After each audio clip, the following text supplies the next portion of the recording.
സമരം ഇതുവരെ ഏത് ഡൈനാമിക്സിലാണ് വർക്ക് ചെയ്തിരുന്നത്, അതിൽ നിന്ന് കഴിഞ്ഞ 3-4 ദിവസമായിട്ട് പെട്ടെന്ന് മാറുന്ന കാഴ്ചയാണ് നമ്മൾ കണ്ടത്.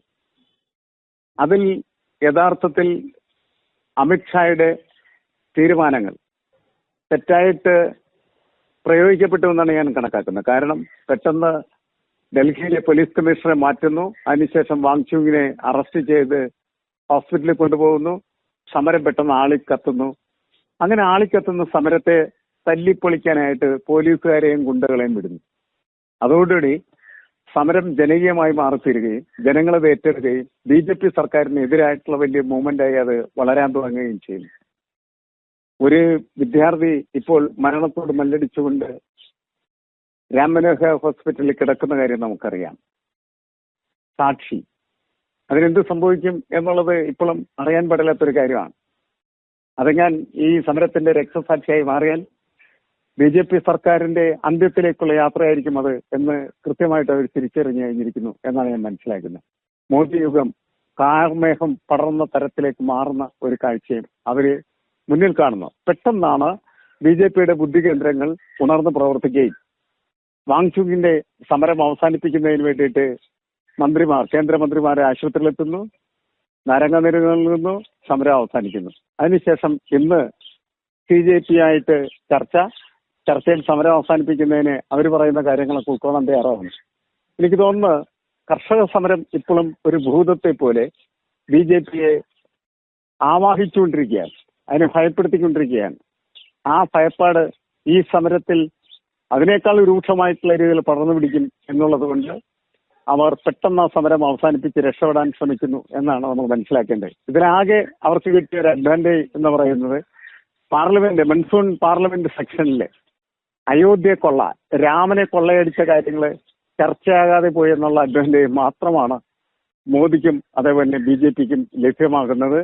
മറിച്ച് അവർക്ക് അവരുടെ ഇമേജ് തകർന്ന് തരിപ്പണമായ ഒരവസ്ഥ ഉണ്ടായിരിക്കുന്നു. പ്രത്യേകിച്ച് അവരുടെ മുൻ വിദ്യാഭ്യാസ മന്ത്രി അദ്ദേഹം രാം മനോഹർ ജോഷി പറഞ്ഞ കാര്യം എന്താണെന്ന് വെച്ചാൽ ഇത് സങ്കടകരമാണ്, കുട്ടികളെ തല്ലിക്കൊല്ലുന്നു, ഇത് ഒരിക്കലും സംഭവിക്കാൻ പാടില്ലാത്ത കാര്യമാണ് എന്ന് പറയുന്നു. ഇതൊക്കെ BJPക്ക് അകത്തു തന്നെ പൊട്ടലും ചീറ്റലും സൃഷ്ടിച്ച സാഹചര്യത്തിൽ ബുദ്ധിപൂർവ്വം പെട്ടെന്ന് BJP ഇടപെട്ട് ആസൂത്രിതമായി ഈ സമരം അവസാനത്തിലേക്ക് കൊണ്ടുപോകുന്നു എന്നാണ് നമ്മൾ മനസ്സിലാക്കേണ്ടത്. പക്ഷേ ഇത് ധർമ്മേന്ദ്ര പ്രധാൻ രാജിവെക്കൂ എന്നുള്ളതാണ്. അത് പിന്നെ ഒരു ദിവസം കൂടി നമ്മൾ കാത്തിരിക്കേണ്ടി വരും. കാരണം ധർമ്മേന്ദ്ര പ്രസാദ് രാജിവെക്കുക എന്നുള്ളതാണ് CJPയുടെ പ്രധാനപ്പെട്ട മുദ്രാവാക്യം. സ്പെഷ്യൽ കോടതികൾ കൊടുക്കാം എന്ന് പറഞ്ഞ സമയത്ത് അവർ പറഞ്ഞ് ഞങ്ങൾക്ക് കോടതി വേണ്ട, ഞങ്ങൾക്ക് വേണ്ടത് ധർമ്മേന്ദ്ര പ്രസാദിനെയാണ്, അദ്ദേഹത്തിന്റെ രാജിയാണ് എന്നാണ് പറഞ്ഞിരുന്നത്. അപ്പോൾ ഈ പ്രധാൻ രാജിവെച്ചില്ലെങ്കിൽ, അതാണ് ഏറ്റവും പ്രധാനപ്പെട്ട കാര്യം, പ്രധാന്റെ രാജിയാണ്. അത് നടന്നില്ലെങ്കിൽ ഈ സമരം അവസാനിപ്പിക്കാനായിട്ട് CJPക്ക് വഴികളില്ലാതെ വരും.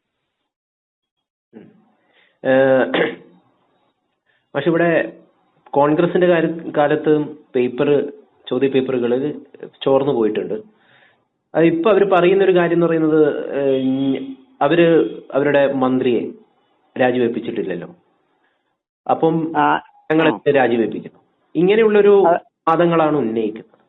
ആ വാദങ്ങൾക്കൊന്നും ഒരു പ്രസക്തിയില്ല. കാരണം നീറ്റ് പരീക്ഷ എന്ന് പറയുന്നത് ആദ്യമായിട്ട് വരുന്നത് 2013 അന്ന് കോൺഗ്രസ് ഉണ്ടെന്നുള്ള ശരിയാണ്. പക്ഷെ അത് നടപ്പിലാക്കാൻ പറ്റിയില്ല. കാരണം അത് കോടതിയെ 14-15 അത് സാധ്യമായിട്ടിരുന്നില്ല. പിന്നെ 16 ആ പരീക്ഷ വരുന്നത്.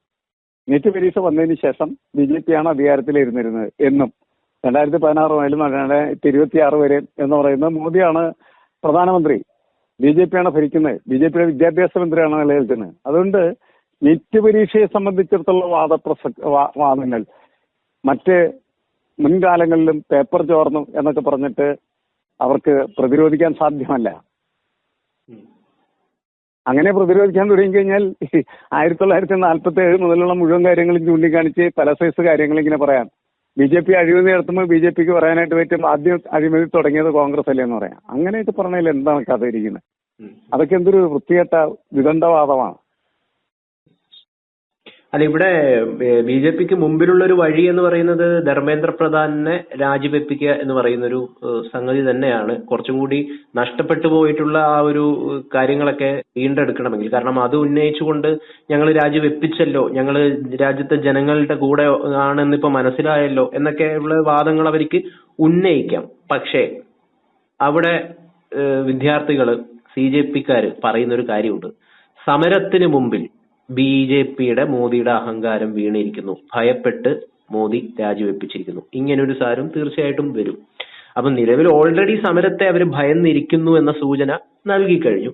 അപ്പോ ഇത് എന്താണ് മാഷ്, എങ്ങനെയാണ് ഇതിനെ വിലയിരുത്തുന്നത്? സമരത്തെ ഞങ്ങൾ ഭയപ്പെടുന്നു, രാജ്യത്തെ പ്രതിപക്ഷത്തിന്റെ അല്ലെങ്കിൽ യുവാക്കളുടെ, ജനങ്ങളുടെയൊക്കെ ശബ്ദം കേൾക്കുന്നുണ്ട് എന്ന് ഒരു സംഗതി പറയാനായിട്ട് ഇവിടെ നരേന്ദ്രമോദി, അമിത്ഷായൊക്കെ ശ്രമിക്കുന്നുണ്ടോ? അങ്ങനെ ഒരു തന്ത്രം ഇവിടെ പ്രയോഗിക്കപ്പെടുന്നുണ്ടോ? അല്ല, ആ തന്ത്രത്തിനെ പ്രസക്തിയുള്ളൂ. കാരണം സമരം കത്തിപ്പടരുകയും എല്ലാ സംസ്ഥാനത്തും സമരത്തിനോട് ഐക്യദാർഢ്യം പ്രകടിച്ചുകൊണ്ടുള്ള സമ്മേളനങ്ങൾ നടക്കുകയും ചെയ്തു. ഞാൻ ഇന്ന് ഒരെണ്ണത്തിൽ എറണാകുളത്ത് വഞ്ചി സ്ക്വയറിൽ ഒരു സമ്മേളനത്തിൽ പങ്കെടുത്തിട്ടാണ് ഇപ്പോൾ വീട്ടിലെത്തിയത്. അപ്പോൾ എല്ലാ സ്ഥലത്തും നടക്കുന്നുണ്ട്, എല്ലാ സ്ഥലത്തും ഇഷ്ടം പോലെ ആള്. ഞാൻ വരുമ്പോൾ ഒരു വിദ്യാർത്ഥിനിയെ ഗംഭീരമായിട്ട് പ്രസംഗിക്കുന്നുണ്ട്. ഞാൻ കണ്ടൊരു പ്രത്യേകത എന്താണെന്ന് വെച്ചാൽ നിരവധി ചെറുപ്പക്കാർ, നിരവധി വിദ്യാർത്ഥികൾ ഒക്കെ ഈ കാര്യങ്ങൾ കൃത്യമായിട്ട് പഠിച്ച് BJP-ക്കെതിരെ ആഞ്ഞടിച്ചുകൊണ്ടിരിക്കുകയാണ്. അപ്പൊ സമരം ഒരു 10 ദിവസം കൂടിയൊക്കെ പോയി കഴിഞ്ഞിട്ടുണ്ടെങ്കിൽ BJP-യുടെ ആഫീസ് കൂട്ടി പോകും. അതുകൊണ്ട് തന്നെയാണ് BJP പെട്ടെന്ന് തന്നെ ഈ സമരം അവസാനിപ്പിക്കാനും, ഇനി അവസാനിപ്പിച്ചു കഴിഞ്ഞാൽ തന്ത്രപരമായിട്ട് എന്ത് ചെയ്യും, അതിന്റെയൊക്കെ നേട്ടം മുഴുവനും BJP-ക്ക് ഉണ്ടാക്കിയെടുക്കാനുള്ള ശ്രമം അവർ നടത്തണം. അത് സ്വാഭാവികം, അതവരുടെ പ്രചരണം മാത്രമല്ല. പക്ഷെ ആക്ച്വലി എന്താണ് സംഭവിക്കുന്നത്? ഈ സമരത്തിന്റെ മുന്നിൽ മുട്ടുമുടക്കി മോദി ശരിക്കും പറഞ്ഞിട്ടുണ്ടെങ്കിൽ അയാളുടെ നെഞ്ചളവുണ്ടല്ലോ 65 എന്ന് പറഞ്ഞ ആ 65 ചുരുങ്ങി. ശരിക്കും പറഞ്ഞു ഇപ്പൊ നെഞ്ചളവ് കൊണ്ടുപോയി സമരത്തിന് മുമ്പിൽ മോദിയുടെ നെഞ്ചളവ് ചുരുങ്ങി. അതാണ് സത്യം.